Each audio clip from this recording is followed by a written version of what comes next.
여러분 처음 뵙는데 너무 반갑고요. 정말 특별한 날인 것 같습니다. 주님의 이름으로 환영하고 축복하고 또 하나님께 찬양과 영광 올려드립니다. 제가 하나 질문하겠습니다. 여러분 마지막으로 선물 받은 적이 언제신가요? 오래되셨다고요? 그러면 혹시 기억나는 여러분이 받은 선물은 무엇입니까? 기억이 안 난다고요? 우리 함께 기도하겠습니다. 아버지 하나님, 정말 기쁜 날, 이 기쁜 날 주님 앞에 함께 예수 그리스도의 이름으로 성부, 성자, 성령의 이름으로 함께 모였습니다. 이 시간이 사람에게 감동 주는 것이 아니라 여호와 아버지 앞에 신령과 진정으로 드려지는 귀한 말씀의 시간이 되게 축복하여 주시고 저희들 마음을 열어서 주님의 말씀을 그대로 받을 수 있도록, 그리고 그 말씀을 내 마음속에 간직한 것뿐만이 아니라 그 말씀대로 살 수 있도록 저희들 한 사람 한 사람들에게 축복하시고 임마누엘 하나님 함께하여 주시옵소서. 예수 그리스도의 귀하신 이름으로 간절히 기도드립니다. 아멘. 지난 월요일 날 우리 이봉곤 목사님이 저에게 연락을 주셨어요. 원래는 11월 말에 여러분 뵈기로 됐는데 여러 가지 아시다시피 사정으로 이렇게 오늘 다시 이렇게 세울 수 있다고 하셨는데, 그때 제게 동시간대에 저희 막내 늦둥이가 있는데요. 제가 자녀가 셋인데 막내 늦둥이가 갑자기 연락이 왔어요. SNS를 통해서. 아버지, 제가 친구들하고 성경 공부를 하려는데 좀 추천할 만한 교재를 좀 보내줬으면 좋겠습니다. 저는 너무 그게 충격이었어요. 충격이 좋은 충격. 그 아이가 그럴 아이가 아니고, 그리고 재작년에 이제 대학교를 들어갔는데, 대학교에 들어가자마자 첫 학기를 마치고 코로나 때문에 다 이게 이제 기숙사를 비워야 되잖아요. 그래서 여러 과정을 거쳐서 집에 왔는데, 첫 마디가 뭐냐면, 어릴 때부터 믿어왔던 그 말씀이 세상에서 학문을 대하다 보니까 궁금한 게 많고 오히려 퀘션이, 물음표만 늘어나게 됩니다. 와닿지 않습니다. 교회도 가보면 말씀이 다 똑같습니다. 이렇게 이야기해요. 그 말 맞죠? 동의하시죠? 다 똑같죠. 말씀이 복음이니까. 그런데 아이와 함께 가정재단을 쌓으면서 아이가 하나님께서 부어주신 은혜가 있었나 봅니다. 코로나 동안 3개월 동안 매일 주님 앞에 재단을 쌓으면서 그게 이제 떠난 지 한 3, 4개월 됐는데, 이번에 온 가장 큰 선물이 제게는 그 저희 막내 늦둥이가 보낸 짤막한 내용입니다. 여러분은 가장 큰 선물은 무엇입니까? 올해 받은 하나님 주신 가장 큰 선물은 무엇입니까? 오늘 제가 나누고자 하는 말씀은 누가복음 2장입니다. 방금 함께 봉독했었죠. 마태복음 1장 2장과 누가복음 2장은 1장 2장은 유일하게 나온 주님의 탄생에 관한 것입니다. 근데 제가 세상에서 인간적으로 보면 돌아가신 분에게 저희가 기념하는 날은 언젠가요? 돌아가신 분은 보통 돌아가신 날이죠. 돌아가신 분에게 생일을 저희가 축하하지는 않습니다. 근데 예수 그리스도는 돌아가셨는데 저희가 성탄절, 크리스마스라고 해서 이제 13일 남았잖아요. 성탄절을 저희가 매년 그렇게 기억하고 있습니다. 자, 그런데 세상에 아주 유명하신 분들 가운데 그분이 태어난 날을 기억하는 그냥 기념일이 있습니다. 여러분이 뭐 말씀 안 드려도 무슨 탄생에 이렇게 있죠. 아주 소수예요. 근데 일반적으로는 저희가 돌아가신 분은 돌아가신 날을 기념합니다. 근데 예수님은 최소한 탄생하신 날을 저희가 기억하고 매년 그것을 저희가 함께 축하합니다. 근데 예수님이 그것뿐만이 아니라 또 다른 유명한 사람과 다른 점이 뭐냐면 역시 돌아간 날을 기념합니다. 그때가 언제? 성금요일이에요. 십자가에 못 박히신 날을 여러분은 어쩐지 모르지만 일반적으로는 교회에 모여서 이 고난주간 동안 금식하고 기도하고 성금요일에 모여서 저희가 성찬식하고 그렇습니다. 그것뿐만이 아니에요. 예수님은 더 하나 나가서 3일째 부활하신 날을 저희가 무슨 절이라고 그래요? 부활절로. 이러한 분은 세상에 아무도 없습니다. 생각해 보세요. 우리 어머니, 아버님, 또 할아버지, 할머니 돌아가신 날은 기억해요. 근데 그분들이 생일, 이때가 생일이셨는데 이러긴 하죠. 그러나 그날 저희가 모여서 예배하고 찬양하고 기뻐하는 것은 세상 사람에게는 없다. 이렇게 귀하신 분이 바로 예수 그리스도세요. 이 세상에서도. 근데 이 예수 그리스도께서 1세기 태어나실 때에 과연 우리가 지금 기념하고 기뻐하고 찬양하고 영광을 올리는 그런 분이셨는가? 그렇지 않으셨다. 오늘 2장을 보면 1절에 보면 그때 당시에 가이사 아구스토라는 황제, 그때 시대에 명을 내려서 모든 사람은 고향으로 가서 거기에 자기의 호적을 하러 올라가라고 그렇게 명을 내렸습니다. 이 누가복음 2장 1절, 2절, 3절은 우리에게 분명한 예수 그리스도 탄생할 때가 역사적으로 사실임을 증거합니다. 누구도 부정하지 못해요. 역사적 예수 그리스도, 그냥 영적인 의미뿐만이 아니라 예수님은 실제 이 시대에 그렇게 나신 거예요. 그런데 그거에 따라서 요셉도 4절에 보면 다윗의 집 족속이므로 유대 땅인 베들레헴에 가시게 됩니다. 그때가 마침 마리아가 이제 만삭이 돼서 잉태할 때가 됐는데 6절에 보면 해산할 날이 찼지만 이 예수님을 낳으실 그 장소가 없는 거예요. 자, 탄생하신 날부터 문제가 생겼어요.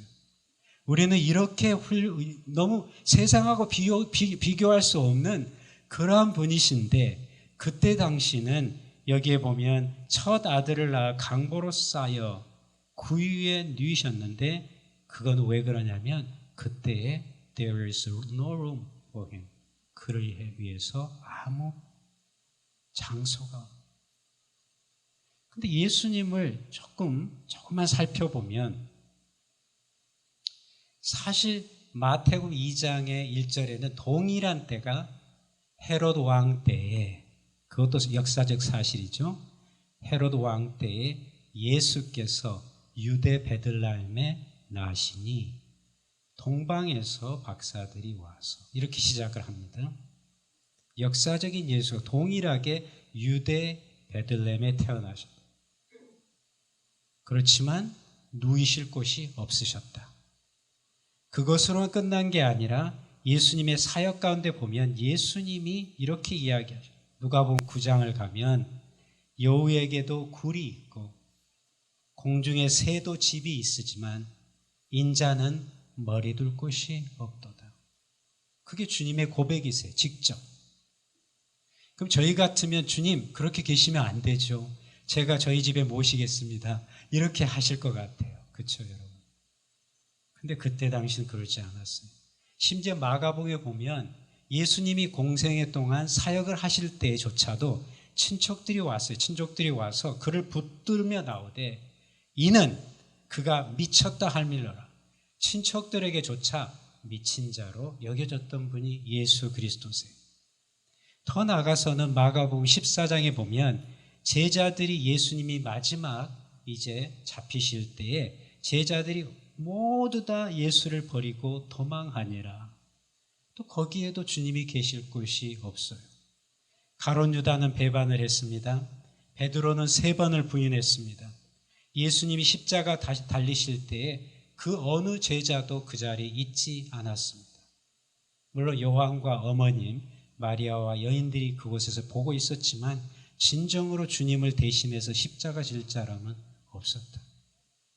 마치 우리 찬송가 147장에 보면 거기 너 있었는가 그때에 주님 그 십자가에 달릴 때 2절에 보면 거기 너 있었는가 그때에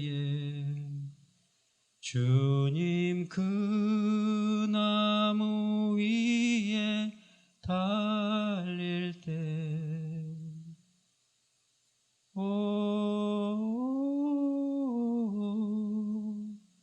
때로 그 일로 나는 떨려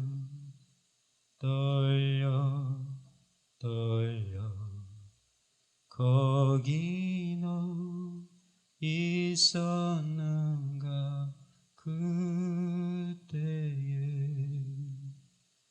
주님께서 사실 이 세상에 계시는 동안 어느 누구도 십자가에 달리실 때 함께할 자가 없었던 분이 우리 예수 그리스도십니다. 이렇게 주님은 탄생부터 배반당하고 배척당하고 어느 누구도 환영하지 못한 그러한 주님이 오늘 본문 말씀의 바로 앞절이 천사가 이르되 무서워하지 말라 보라 내가 온 백성에게 미칠 큰 기쁨의 좋은 소식을 너에게 전하노라 이렇게 해요. 과연 주님이 우리에게 기쁜 소식인가? 주님이 우리에게 큰 기쁨을 끼치시는가? 맞습니다. 이렇게 배척과 비난과 배반을 당하셨지만 십자가의 고난을 이 땅을 위해서 우리를 위해서 오셨고 그리고 어렵고 힘든 자들에게 여기에 말씀처럼 큰 기쁨이 되고 좋은 소식이 되셨던 거예요. 몇 사람만 이야기해 보겠습니다. 오병이의 사건이 있습니다. 5,000명 우리 자녀들과 아내들 여인들을 하면은 2만 3만 명이 되는 그 사람들에게 큰 기쁨이 되셨습니다. 38년 된 병자에게 큰 기쁨과 위로와 치유를 하셨습니다. 그리고 12년 된 혈유병 걸린 여인에게 여러분이 말할 수 없는 한센이 소경, 절름발이 또 사주 중풍 걸린 모든 사람들에게 주님은 기쁨이 되고 그들의 치유자가 되셨습니다. 그때뿐만이 아니라 저와 같은 사람에게 구원을 베풀어 주신 예수 그리스도이십니다. 그래서 오늘 11절을 가지고 제목에 있는 것처럼 가장 큰 선물이 무엇인가? 여러분이 가장 큰 선물, 만약 이걸 알지 못했다면 오늘 이 시간을 통해서 세상의 어떤 것보다도 이게 가장 귀한 선물이구나를 깨닫는 시간이 되기를 주의 이름으로 축복합니다. 자, 우리 선물을 생각해 볼게요. 선물은 11절에 보면 첫 마디가 뭘로 시작되나요? 오늘 말씀? 오늘 그래요. 오늘 선물은 시간과 관계가 있습니다. 그렇죠, 장로님. 시간과 관계가 있어요. 생일 선물을 언제 줘야 돼요? 생일 때. 입학 선물은 졸업식에 가가지고 아야 입학 선물이야 그러면 어떻게 돼요? 엄마 아빠가 엄마 내가 학교 졸업하는데 그렇잖아요. 그렇죠. 그 다음에 결혼 선물은 언제? 이혼할 때 주나요? 안 그렇죠. 결혼 이 때가 있는 게 때가 시간적으로 맞아야 돼요. 자녀가 2-3살인데 컴퓨터를 선물한다? 맞아요?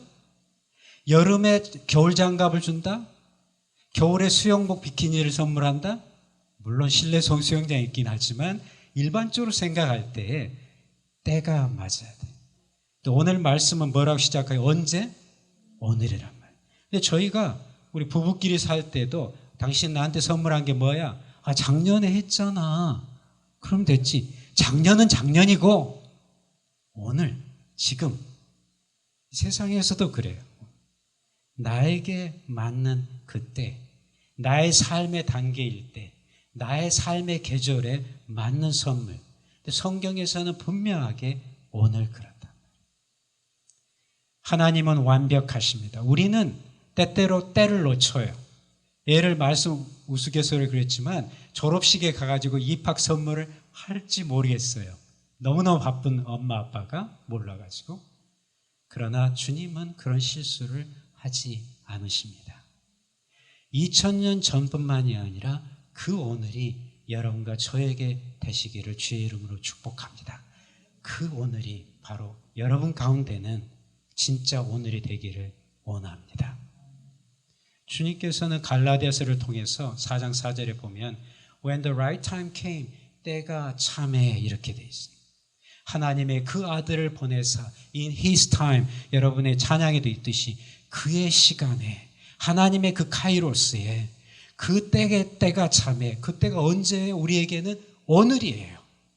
우리의 선물은 작년일 수 있고 그래서 닳아지기도 하고 없어지기도 하고 사용하면 마모되기도 하지만 하나님의 선물은 어제나 오늘이나 내일이나 동일하게 영원토록 우리에게는 적용된다. 그러나 제가 바라기는 어제로 끝난 예수 그리스도가 아니고 내일 우리가 받아들일 예수 그리스도가 아니고 오늘 그 예수 그리스도가 여러분과 저의 선물이 되기를 원합니다. 시므온이 누가복음 2장 뒤쪽에 보면 22절에 보면 25절에 보면 이스라엘의 위로를 기다리는 자 이렇게 돼 있어요. 왜냐하면 시므온은 하나님의 때를 기다리는 사람. 어떻게 기다려요? 인내하고 순종하고 기도하며 기다린 거예요. 여러분 가운데에도 내 자녀를 위해서 그렇게 인내하고 시므온처럼 하나님의 때 우리 아이를 위해서 주님이 예비한 그때가 언제입니까? 눈물로 기도하신 분이 계실 거예요. 끝까지 그렇게 하시길 바랍니다. 시므온처럼 예수님을 볼 때까지, 그때까지. 자, 그 뒤에 보면 다윗의 동네라는 말씀이 나와요. 그렇죠? 오늘 뒷구절 보면 다윗의 동네에 유대의 베들레헴 땅을 의미합니다. 자, 이 말씀은 하나님의 말씀이 예언하신 대로 성취됨을 의미합니다. 다윗의 동네에 베들레헴에 이거는 미가서 5장 2절에 있는 말씀을 사실 마태복음에 제가 처음에 말씀드렸을 때 누가 헤로드 왕 때 찾아왔어요? 동방에서 박사님들이 몇 분이 몰라요. 몇 분인지. 선물은 3가지인데 알 수가 없어요. 그 박사님들이 오셨어요. 오셔서 뭐라고 그러냐면 2절에 보면 유대인의 왕으로 나신 이가 어디 계시냐 이렇게 물어요. 난리가 났어요. 그때. 난리가 났어요. 이 명현학교뿐만이 아니라 이 일산 지역에 이 지역 삼송 지역에 난리가 났어요. 왜? 함께 가는 교회 때문에. 다니면서 가가호를 다니면서 예수님이 날 곳이 어디 계세요? 우리가 그분의 별을 보고 와서 뭘 하러 왔다고요? 경배하러 왔다고요. 그래서 헤로드 왕이 깜짝 놀래가지고 왕은 누구예요? 헤로드 왕이 생각할 때는 나야 나. 그런데 이스라엘의 왕이 나셨다는 거예요. 그래서 거기에 있는 대제사장과 서기관들을 불러서 그리스도가 어디에 나니? 어디에 나실 거예요? 그렇게 묻습니다. 이분들이 미가서 5장 2절을 가지고 정말 바로 대답을 합니다. 뭐라고 해요? 베들레헴아, 유대 땅 베들레헴아, 너는 유대 고을 중에서 가장 작지 아니하도다. 내게서 한 다스리는 자가 나와서 내 백성 이스라엘의 뭐가 된다고요? 목자가 되리라. 이 기쁜 소식을 너무너무 잘 알아요. 누가? 제사장과 우리 함께 가는 성도님과 우리 천만의 우리 모든 성도님들이 너무 잘 알아요. 우리 교회를 한 번이라 다니신 분은 예수 그리스도가 누구라는 것을 고백해요. 오늘 말씀을 보면서 또 이거구나 다 알고 있어요. 내 머리로 알고 있지만 너무너무 잘 알고 암송하고 있고 미가서 5장 2절에 있는 것도 알고 우리는 마태복음 2장 4, 5절에 나오는 말씀 또 오늘 누가복음 2장에 있는 거 다 알고 있어요. 그런데 문제는 뭐예요? 내 삶에서 예수님이 안 계셔요. 헤롯이 나중에 뭐라 하냐면 나에게 보고를 해주면 나도 뭐 하겠다고요? 찾아가서 경배한다고 그랬어요. 우리는 머리로는 그렇게 와 닿아요. 주님이 누울 곳이 없다겠는데 주님이 이 땅에 지금 이 시간에 계시면 나는 주님을 위해서 내 모든 것을 나의 가정을 오픈하면서 열어서 오시게 하겠다. 머리로는 그렇게 해요. 그러나 마음과 삶에서는 너무너무 멀고 믿지 않습니다. 지식으로 알기 때문에. 자, 선물의 두 번째 성격을 한번 볼게요. 그 뒤에 보면 11절에 보면 누구를 위하여? 너희를 위하여. 선물은 대상이 있습니까? 없습니까?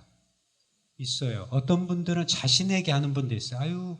아유 너무 수고했어. 너는 이걸 받을 만해. 자기 스스로 사서 선물. 대상이 있어요. 근데 대상이 있는데 자신에게 선물을 포함해서요. 근데 여기에서 하나님이 주신 가장 큰 선물은 누구를 위해서예요? 답을 모르시면 성경을 보면 돼요. 저를 보시지 말고. 그냥 제 벗어나지 않으니까 누구를 위해서? 너희를 위해서. 너희를 위해서. 너희를 위한 게 한 사람뿐이에요? 아니요. 함께 가는 교회뿐인가요? 아니요. 모든 사람. 제가 거기는 더 들어가도록 하겠습니다. 자, 근데 선물은 죽은 사람 위해서 주나요? 대부분은 아주 그런 분이 계신지 모르겠습니다만은 최소한 우리 믿는 분들은 선물은 산자에게 살아있는 분에게 선물을 합니다. 자신을 포함해서. 살아있는 사람. 자, 선물이 그래서 너희를 위해서 살아있는 사람, 온 세상 사람을 위해서 준비한 거기 때문에 두 가지가 거기에 포함이 돼요. 의미를 해요. 첫째는 그 사람이 필요한 것 아니면 필요하지 않는 것. 답해 보세요. 굉장히 점잖으세요. 답을 잘 못하고. 둘 중에 고르시면 필요한 것을 주시나요? 아니면 필요하지 않는 것을 주시나요? 선물. 필요한 것을 주시죠. 근데 필요하지 않는 것을 주셔도 감사합니다 하고 이제 어떻게 하시는지 모르지만 일반적으로는 선물을 준비하시는 분은 정말 그 사람이 필요하다고 생각해서 주시는 거예요. 우리가 인간적으로도 그렇게 해요. 실제로 마태복음에 보면 7장에 보면 주님께서 누가 아들이 떡을 달라 하면 그에게 돌을 주겠느냐. 그렇죠? 그리고 누가 그에게 물고기를 달라 하면 뱀을 주겠느냐. 세상에서도 내 자녀가 나 엄마 아빠에게 엄마 나 이게 필요해 하면 그걸 주는데 하나님께서는 하늘에 계신 여호와 하나님 너희 아버지께서는 너희에게 가장 좋은 것으로 주시지 않겠느냐 이렇게 이야기하세요. 세상에서 부모님도 나에게 가장 귀한 것을 주고 싶어 하는데 우리 하늘의 아버지께서는 얼마나 귀한 것으로 여러분에게 주시겠냐. 저는 이 말씀을 생각할 때마다 야고보서 1장 17절이 생각합니다. 온갖 좋은 은사와 온전한 선물은 하나님 즉 다 위로부터 빛들의 아버지께로부터 내려오나니 Every good and perfect gift is from above. 우리 위에서 모든 세상의 모든 가장 귀한 것, 가장 온전한 것은 하늘에서 아버지께서 온 것밖에 없습니다. 그걸 아셨으면 좋겠습니다. 그리고 그것을 우리 자녀에게 드리셨으면 좋겠습니다. 디모데에게 전수됐던 것처럼, 디모데가 받았던 것처럼 우리의 자녀와 우리 주변에 있는 가장 나의 가까운 자에게 주셨으면 좋겠습니다. 세 번째로는 너희를 위해서 누가 나셨어요? 구주가 나셨어요. 중요한 것은 우리를 위해서 구세주가 나시고 구주가 나시고 우리를 위해서 뭐 하셨어요? 그 뒤에 십자가 돌아가셨어요. 자, 여기서 나셨다는 것은 하나님이 성육신 하신 것은 다시 돌아가심을 의미합니다. 이해되시죠? 무슨 이야기인지? 주님이 구주가 우리를 위해서 나셨는데 바로 그 주님이 여러분과 저를 위해서 모든 사람을 위해서 십자가에 돌아가셨어요. 즉 무슨 이야기냐면 주님께서 돌아가실 만큼 그 큰 희생을 드리신 거예요. 너무너무 엄청난 희생을 주신 거예요. 그리고 더 나아가서는 willingly, 기꺼이, 자발적으로 주신 거예요. 우리 가운데 주는 선물, 애에게 컴퓨터를 주고 또 그에게 핸드폰을 사주고 생일 선물을 주는 거 값진 거예요. 실은 정말 귀하죠. 그러나 그것보다 더 귀한 건 뭐냐면 주님이 생명까지, 모든 피를 흘리시기까지 여러분과 저를 위해서 십자가에 땅 박히신 거예요. 그걸 한 바울 사도가 내가 달려갈 길과 주 예수께 받은 사명, 곧 하나님 은혜의 복음을 증언하는 일을 마치려 하면은 나 생명조차 아끼지 않겠다. 생명조차 귀한 것을 여기지 않겠다. 왜? 주님이 하셨기 때문에. 내가 드릴 수 있는 역으로 가장 귀한 선물은 역시 나의 모든 것입니다. 근데 그게 필요한 것인데 동시에 가장 좋은 거란 거예요. 오늘 미랄이라는 찬양을 인도해 주셔서 너무 감사해요. 요한복음에 나온 말씀처럼 12장 24절에 한 알의 미랄이 땅에 떨어져 죽지 아니하면 한 알이 그대로 있지만 그 한 알이 죽으면 많은 열매를 맺게 된다. 우리 공동체가 그러길 원하는 그 찬양. 정말 내 생명이 그 선물이 선반 위에 그대로 하나로 있는 것이 아니라 그 선물이 죽어져서 많은 이들의 영향을 미쳐서 다시 재생산되는, 또 계속해서 다른 사람에게 연결되고 나눠지는 그 찬양을 함께 우리가 했었습니다. 우리는 왠지 삶 속에서 내 것을 움켜쥐으려고 해요. 우리는 우리 교회가 함께 가는 교회지만 함께 오는 교회로 살고 있지도 몰라요. 아니, 우리가 함께 있는 교회일지도 몰라요. 그러나 우리 교회 이름처럼 우리는 함께 가는 교회, 나누는 교회가 되어야 됩니다. 어때 우리 가운데 기적과 능력이 없는 것은 아마도 내 자신이 살아있고 하나님의 역사가 살아있지 않기 때문에. 갈라디아서 2장 20절에 바울 사도는 이렇게 합니다. 내가 그리스도와 함께 십자가에 못 박혔나니 주님이 나를 위해서 돌아가셨으면 나도 기꺼이 그 십자가에 나는 못 박혀 죽었다. 그래서 내가 사는 것은 이제는 내가 사는 것이 아니요 내 안에 그리스도께서 사신 것이라. 이제 내가 육체 가운데 지금 여러분과 제가 살고 있는 것은 나를 사랑하사 나를 위하여 자기를 버리신 하나님의 아들을 믿는 믿음 안에서 사는 것이라. 자, 여기서 우리가 육체 가운데 사는 이유는 뭐라고요? 나를 사랑하사 나를 위하여 자기 몸을 버리신. 즉, 네 번째로 선물은 방금 말씀 나눈 것처럼 사랑이 반드시 들어가 있습니다. 그게 뇌물과 차이입니다. 선물과 뇌물의 차이, 기프트와 브라이브의 차이는 뭐냐면 사랑이 들어가요. 그 사랑은 희생적인 사랑입니다. 줬지만 바라지 않는 사랑이에요. 나에게 다시 돌아오지 아니하여도 괜찮은 사랑이에요. 그러면서 동시에 뭐가 들어가 있냐면 기쁨이 들어가 있어요. 주는 이에게 기쁨, 받는 이에게 기쁨. 그래서 나누면 뭐예요? 기쁨은 2배고 슬픔은 반이고.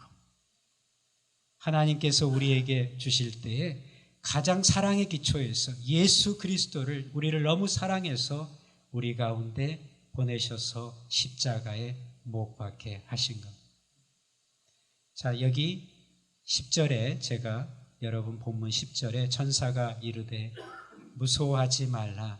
보라 내가 온 백성에게 미칠 큰 기쁨의 좋은 소식. 근데 천사들이 먼저 이야기 시작할 때 뭐라고 했냐면 무서워하지 말라. 어떻게 보면 요한 1서에 있는 것처럼 사랑의 반대말은 미움이나 증오보다는 두려움입니다. 그래서 요한 1서에 요한 사도를 통해서 이렇게 요한 1서 4장 18절에 보면 사랑 안에 두려움이 없고 온전한 사랑이 두려움을 내쫓나니 두려우는 자는 사랑 안에서 온전히 이루지 못하였느니라. 여러분 가운데 혹시 두려움과 불안과 초조가 있습니까? 이 자리에 오시면서. 그러면 그분들에게는 다시 한번 그 주님이 필요합니다. 사랑의 대표이고 사랑이신 예수 그리스도가 필요합니다. 예수 그리스도가 내 안에 들어와 계실 때에 나에게는 근심과 걱정과 공포가 기쁨과 평안과 여유가 있는 그러한 삶으로 바뀌게 되는 거예요. 저는 여러분의 가정에서 먼저 그러게 되기를 원합니다. 내 자녀에게 두려움이 없고 근심이 없고 걱정이 없고 우울한 게 아니라 예수 그리스도가 그의 마음에 들어가서 우리 가정의 주인이 되어서 이제는 우리 가정이 사랑으로 넘치고 기쁨으로 넘치고 이러한 가정이 되기를 주의 이름으로 축원합니다. 자, 그래서 오늘 너희를 위해서 구세주가 모든 것을 다 드려서 나의 몸을 들여서 십자가의 희생으로 그 사랑과 기쁨으로 주신 최고의 선물, 그것이 11절에 있는 곧 그리스도 주시니라, 이렇게 결론을 맺고 있어요. 그리스도 주시니라. 무슨 이야기? 그리스도는 뭐예요? 주님 뭐예요? 바로 크리스토스, 우리의 구세주이시고 매일 삶에 우리의 주인이 되신다는 거예요. 이제는 주인만 계시면, 예수 그리스도만 계시면 우리는 아무 필요가 없어요. 임마누엘 하나님, 우리 가운데 함께 하시는 하나님, 그 하나님이 여호와는 나의 목자시니 내게 부족함이 없으리로다. 왜? 그 주님이 나의 에베네셀 하나님이 되시고 나의 여호와 일의 하나님이 되셔서 여러분의 모든 필요를 채워주시기 때문입니다. 자, 제가 여러분에 묻겠습니다. 이제 이 가장 귀한 선물을 여러분과 제가 알았는데 이것을 받을 것인가 말 것인가는 여러분이 선택의 기로에 서 있어요. 지금까지 예수 그리스도를 알지 못한 우리 성도 가운데, 아니 피상적으로만 알았다면 이 시간이 오늘, 내일이 아니고 오늘 그 예수 그리스도를 여러분의 삶의 구주로, 구세주로, 크리스토스, 주님으로 나의 구세주로 모셔야 되는, 모시는 게 아니라 그 선물을 기꺼이 받는 시간이 되어야 됩니다. 또 여러분이 이미 예수 그리스도를 알고 믿어 오신 분들은 제가 이렇게 질문을 하겠습니다. 내게 과연 예수 그리스도가 가장 귀한 선물인 것을 확신하십니까? 예수 그리스도가 나의 주인이심을 확신하십니까? 그렇다면 다음과 같은 것을 한번 생각해 보겠습니다. 마태복음 13장에 보면 천국에 대해서 이렇게 비유를 합니다. 예수님께서 천국은 마치 밭에 감추인 보화가 같으니 밭을 이렇게 와서 가는 분이 우연히 그걸 발견한 후에 숨겨두고 기뻐하며 돌아서서 자기의 소유를 어떻게 해요? 팔아서. 그리고 그 뒤에는 또 다른 마치 좋은 진주를 구하는 장사 같으니 극히 값진 진주를 찾음에 하나를 발견함에 자기 소유를 또 다 팔아서. 상황은 다르지만 동일한 결과가 뭐냐면 그게 너무 좋기 때문에, 그게 가장 귀하기 때문에 나의 모든 소유를 팔아서 그것을 사게 됩니다. 오늘 마태복음 예수님이 탄생할 때에 동방에서 온 박사님들은 세 가지 선물을 가져오셨어요. 뭐죠? 네. 이제 이 기억이 이르셨던 분들은 집에 돌아가셔서 마태복음 2장을 보시면 황금과 유황과 몰약이 귀한 건가요? 지금으로 따져도 귀하죠. 일단 황금 그러면 귀하잖아요. 금값이니까 뭐가 높은 걸 금값이라 하니까. 자, 그런데 동방 박사가 황금을 가져온 것은 예수 그리스도가 그보다 귀하다, 천하다, 귀하다. 이해되시죠? 무슨 이야기인지. 내 삶의 모습을 보면 예수 그리스도가 귀하신지 아닌지를 알 수 있어요. 우리 성도님들이 고백을 원해서 너무 감사한데 우리의 삶을 보면 정말 그 값진 진주를 발견한 사람처럼, 밭을 갈다가 우연히 감춘 보화를 발견한 사람처럼 내가 해야 되는 그 반응은 뭐냐면 바로 나의 모든 것을 들여서 그것을 찾는 겁니다. 헤롯 왕은 예수님을 나에게 보고하면 내가 찾아가서 경배한다고 했는데 실은 어떻게 했냐면 나중에 오히려 2세 이하의 어린아이들을 죽이게 됩니다. 우리 입술로는 주님을 경배한다고 하지만 어떤 많은 이들은 고의든 비고의적이든 간에 주님을 죽이는 때가 너무 많습니다. 십자가에 다시 못 박는 때가 너무 많습니다. 가정 삶에서 오히려 주님을 거절하고 거부하고 주님을 부정하는 때가 너무 많습니다. 왜? 내가 힘들어서. 어느 순간 짧은 시간이나마 그 값진 보화를 보지 못하는 데가 너무 많습니다. 왜? 나의 앞이 가려서 그렇습니다. 그것을 대표적으로 이야기하는 게 마가복음 4장에 나오는 4가지 밭의 중에서 3번째 밭이 그렇습니다. 주님께서 이 4가지 밭 하는 중에 3번째 뭐라고 하냐면 가시떨기에 떨어짐에 가시가 자라나 기운을 막음으로 결실을 맺지 못하니, 그걸 어떻게 해석을 하고 계시냐면 가시떨기에 뿌려진 자는 이들은 말씀을 듣기는 하지만 세상의 염려와 재물의 유혹과 욕심이 들어와 말씀을 막아 결실을 하지 못하게 돼. 세상의 가치가 하나님의 가치보다 더 크단 말이에요.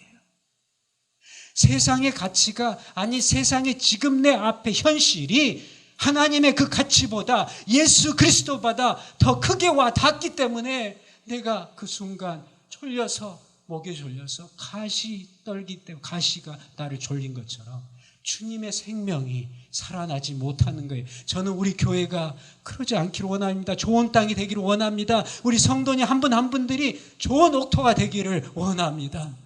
우리 가운데 나를 붙들고 있는, 나의 목을 졸이고 있는 게 뭡니까? 근심 걱정입니까? 재물입니까? 내 자녀입니까? 아니 코로나입니까?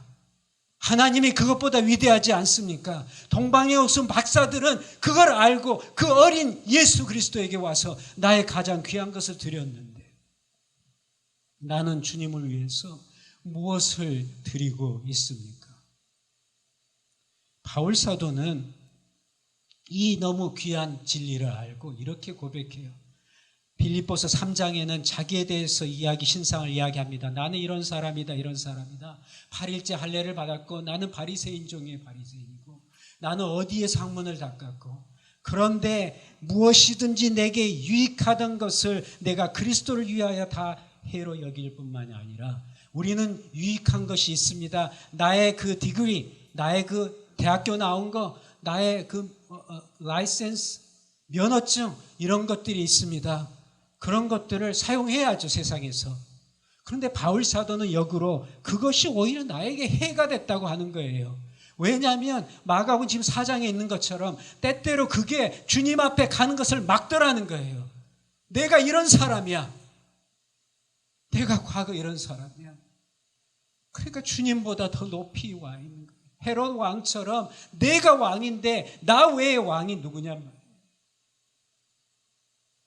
그런데 더 나아가서 바울 사도가 내 그리스도 예수를 아는 지식이 가장 고상하기 때문이다. 그리고 그를 위해서 유익한 것뿐만이 아니라 여기서 더 한 단계 더 나갑니다. 모든 것을 잃어버리고 배설물로 여김은 그냥 유익한 것뿐만이 아니라 나의 생명까지도 모든 것을 배설물로 여김은 그리스도를 얻고 그 안에서 발견되려 함이라.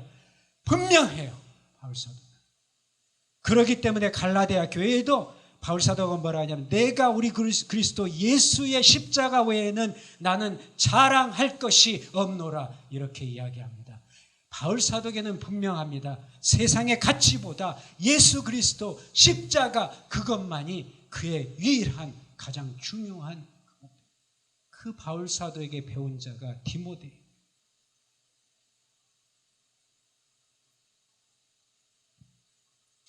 여러분은 현대교회와 내 자신이 가장 넘어지는 부분이 이 부분입니다. 나의 목을 조르는 게 무언가. 그것 때문에 보화를 보지 못해요. 눈이 있는데 영적인 눈이 어두워져요. 근데 저는 그러면서 다시 예수님이 탄생한 때를 돌아보면서 아버지 요셉과 어머니 마리아를 다시 보게 됩니다.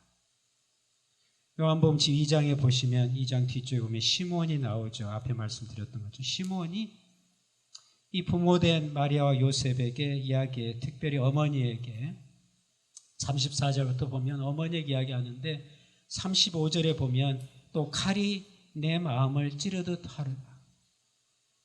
여러분은 이미 잘 아시죠. 다 내용을 아니까. 근데 마리아 엄마의 마음을 찌르는 그 자식이에요. 생각해 보세요. 내 자식이 십자가에 저렇게 죽어가는데 나는 아무것도 할 수 없어요. 그런데 아브라함처럼 어머니가 할 수 있었던 건 뭐냐면 그 수태고지부터 시작해서 그냥 드리는 거였어요. 하나님께 그냥 드렸던 것. 마음이 너무 찢어지고 아파도 그에게 드렸던 것이 마리아였었어요. 바울 사도가 그랬어요. 나중에 베드로가 그랬어요. 이게 오늘 나온 동방 박사가 그렇게 했어요. 자, 그러면 이제 마지막으로 그리고 현대를 사는 여러분과 저의 2021년 12월 12일 크리스마스를 13일 놔둔 오늘 지금 이 시간 우리는 그러면 어떻게 할까? 그것을 이 목자들 오늘 누가복음 2장에 나온 천사들이 나타난 그 목자들을 통해서 짧게 한번 살펴볼게요. 여러분 가운데 이렇게 고백할 줄 몰라요. 목사님, 선교사님. 나는 동방박사처럼 황금이 없어요. 유황도 없어요. 코로나 때문에 너무너무 힘들어요. 사실 사업도 잘 안 돼요. 대리운전해요. 택배 배송하고 있어요. 그런 분들에게 목자를 한번 볼게요. 이게 목자. 목자의 모습은 뭐냐면 8절에 보면 밤에 밖에서 양떼를 지키는 사람. 발 뻗고 자는 시간에 다른 사람들은 로켓 배송을 하는 분들이었어요. 대리운전을 했어야 돼요. 취하신 분들을. 그런데 이들에게 정말 세상에서 묘하죠?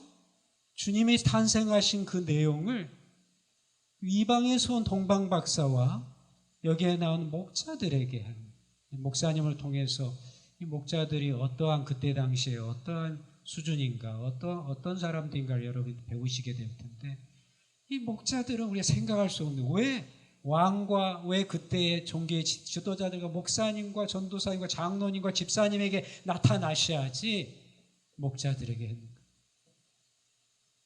근데 이 목자들이 그러한 목자들이 어떻게 했냐면 15절 이하부터 보면 15절에 보면 그들이 그러한 소식을 들은 후에 그 기쁜 소식을 들은 후에 했던 것이 몇 가지 있어요. 그것을 제가 볼게요. 베들레헴에 뭐 하자고요? 베들레헴 15절에 베들레헴으로 가서 주께서 우리에게 알리신 이룬 바를 보자. 가서 보자. 따라서세요. 가서 보자. 가서 보자. 그래서 저는 너무 좋아해요. 여러분의 교회 이름을. 함께 가는 교회. 함께 오는 교회가 아니고 함께 가는 교회. 요한복음 1장에 보면 주님이 제자들 특히 안드레가 들어있는데 안드레가 원래는 세례 요한의 제자였지만 예수님 딱 따라가죠. 둘이 가다가 주님이 돌아보면서 뭘 원하니? 그러니까 어디에 머무시나이까? 이렇게 질문하죠. 그때 주님이 뭐라 하냐면 와보라고 Come and see. 자, 다시 따라합니다. 가서 보자. 와서 보라. 여러분이 가되 여러분이 함께 가되 또 다른 사람에게는 Come and see. 와서 봐라. 그들이 주님의 자녀가 되면 또 함께 가자. Let's go and share the gospel with other people. 다른 사람하고 전해. 그래서 첫 번째는 이들이 했던 게 뭐냐면 우리 함께 가는 교회처럼 우리가 가서 주께서 우리에게 알리신 바를 이루신 일을 보자, 목도하자. 주님께서는 이 함께 가는 교회 이 안에 울타리 안에만 역사하시는 것이 아니라 저 구유에도 저 이방 땅에도 저 아랍권에도 이 시간에서 역사하심을 믿으시기를 바랍니다. 그래서 그곳에 선교사들이 가는데 여러분과 저는 이러한 마음으로 우리가 가서 하나님이 하신 일을 우리가 함께 보자는 거예요. 두 번째로는 16절에 보면 16절에 가서 마리아와 요셉의 귀에 누인 아기를 뭐 한다고요? 찾아서, 두 번째는 찾아서 주님을 찾는 그 여정. 이미 주님을 알고 믿는 사람들은 영적인 훈련, 예배와 개인 묵상과 기도와 공동체 삶을 통해서 주님을 더 가까이 성숙해 가는, 아직 이 자리에 계신 분 우리 성도님, 아니 여러분 주변에 있는 분들 가운데 주님을 아직 알지 못하는 분들에게는 주님을 찾는 역사가 있기를 바랍니다. 이 양을 모으는 목자들처럼 찾아서 찾기를, 주님을 seeking하는, 찾는 자들. 우리 자녀와 가족과 친구와 친척들이 주님을 찾기를 주의 이름으로 축복합니다. 자, 세 번째로는 17절에 보면 전하니 이렇게 되어 있어요. 17절에 천사가 자기들에게 이 아이에 대한 말한 것을 전하니, 여러분과 저희의 해야 될 일은 뭐냐면 나누어야 한다는 거예요. 내 자녀와 가족과 친구에게 나눠야 된다. 이 시간에 우리 자녀들이 다른 방에서 아마 주일학교를 하고 있을 텐데, 우리 어떻게 보면 정말 이 한국교회가 기도해야 될 게 뭐냐면 우리 어른보다 자녀 수가 더 줄어들고 있다. 교회 더 많아야죠. 한때는 더 많았었습니다. 제가 중고등학교 때는 중등부만 300명, 500명 됐어요. 고등부 따로가 300, 500명 됐어요. 가득 차. 본 예배보다 더 많은 그런 모습이 하나님께서 원하시는 분. 여러분과 제가 해야 되는 게 내 자녀에게, 내 가족에게, 내 친구에게 이제는 우리의 차례라는 거예요. 우리가 나눠야 된다는 거예요. 우리가 전해야 된다는 거예요. 안나가 있습니다. 누가복음 2장 뒤쪽에 보면 38절에 이 안나는 정말 나이가 거의 정말 80, 90이 되도록 그날을 기다려왔던 사람인데, 그가 하나님께 감사하고 예루살렘의 속량을 바라는 모든 사람에게 그에 대하여 말하니라. 즉 나 자신뿐만이 아니라 내 가족과 내 자녀에게 그 예수 그리스도에 대해서 이야기하게 되는 거예요. 하나님의 구속에 대해서. 여러분과 제가 해야 될 것은 나 자신만 알고 만족하는 것이 아니라 내 주변에 있는 내 자녀에게, 떠나 있는 내 친구에게 이 귀한 소식을 전해야 된다는 거예요. 그렇게 할 때에 기쁨이 배가 되고 슬픔이 반으로 줄게 되는 겁니다. 나만으로 끝나지 않습니다. 우리는 재생산해 나가는 제자가 돼야 되고, 재생산하는 교회가 돼야 되고, 나가는 교회, 흩어지기 위해서 모이는 교회가 바로 우리 함께 가는 교회가 되기를 주의 이름으로 축복합니다. 이 사명 공동체는요, 단순한 커뮤니티가 아니고 커뮤니타스예요. 사명 공동체는 우리만 좋기 위해서가 아니라 우리가 나가서 주님의 일을, 그 사역을 감당하는 게 바로 사명 공동체입니다. 20절에 보면 마지막으로 그들이 뭘 했냐면 하나님께 영광을 돌리고 찬송하며 찬양하며 예배 삶으로 true worshiper, 진정으로 예배드리는 자로 그들의 삶이 바뀌어졌습니다. 그 전에 찬양을 알지 못했던 사람들이, 그 전에 찬송이 뭔지 몰랐던 사람들이 입술을 통해서 하나님께 찬양을 돌리고 삶이 찬송으로 돌리고 감사로 바뀌어지는 그런 역사가 우리 함께 가는 교회에 일어나기를 주의 이름으로 축원합니다. 과연 이제 나는 어떤 상태입니까? 말씀을 맺겠습니다. 우리에게는 시즌 오브 라이프가 있습니다. 태어날 때가 있고 우리가 결혼할 때가 있고 언젠가는 주님 앞에 가야 될 때가 있습니다. 삶에도 마찬가지로 모든 시즌 오브 라이프가 있습니다. 비가 올 때가 있고 오늘처럼 날씨가 좋을 때가 있고 폭풍이 불 때가 있고 해일이 이를 때가 있고 지진이 날 때가 있고 눈보라가 날 때가 있습니다. 그리고 따뜻한 봄날이 반드시 오게 돼 있습니다. 모두가 다르지만 분명한 사실은 누구에게나 오늘 본문 말씀처럼 오늘이 있다는 것입니다. 그 오늘이 뭐냐면 예수 그리스도가 가장 귀한 선물로 여러분의 곁에, 아니 지금 여러분에게 주어진 것입니다. 안나와 시므온과 목자와 동방박사와 마리아가 동일하게 가졌던 예수 그리스도, 이 세상에서 어떤 것과 비교할 수 없는 가장 그 귀한 선물이 여러분의 선물이 되기를 주의 이름으로 축원합니다. 기도하겠습니다.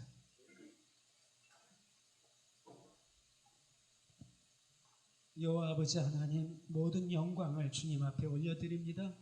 저희에게 생명이 주신 예수 그리스도, 가장 귀한 선물을 이제 가장 아낄 뿐만이 아니라 모든 이들에게 나누고 그래서 배가 되는 그러한 역사가 우리 함께 가는 교회에 있기를 주의 이름으로 감사하며 예수 그리스도의 귀하신 이름으로 기도드립니다. 아멘.